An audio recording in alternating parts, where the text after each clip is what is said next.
Hi there, my name is Matthew Brown, and I'm the wine director here at King Family Vineyards. I'd like to thank you for joining us and welcome you to our tasting. Although we would normally love to do this in our tasting room, since that's not an option, we hope that this short video will give you some insight into our wines and a little bit about how they're made. We hope you enjoy. For aromatic complexity, Viognier grapes are destemmed and left in contact with the juice for 3 hours before pressing. The wine was then aged for 9 months in a combination of French oak, stainless steel, and concrete. 1/3 of the wine's volume underwent malolactic fermentation. A rounded attack and smooth mouthfeel bring zesty citrus, honeysuckle, and white peach notes to the palate. The finish is bright and fresh. Our Chardonnay was barrel fermented and then aged for 9 months in French oak with weekly batonnage to increase influence of lees contact.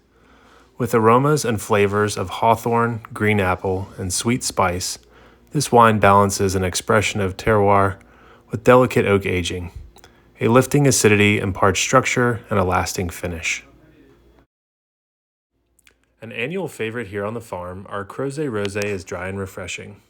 Produced from Merlot with only limited skin contact, the wine has a pale pink color and delicate aromas and flavors. Fun, easy drinking, and light-bodied, our red is a blended wine designed to be enjoyed on its own or with light picnic fare. The soft tannins and bright fruit character make the wine friendly for a wide range of palates. Meritage, our flagship wine, is made from Merlot, Cabernet Franc, Petit Verdot, and Malbec, and is aged for 18 months in French oak. With its full body, rounded mouthfeel, and tannic structure, it is not only easy to drink now, but can also age well in your cellar for up to a decade.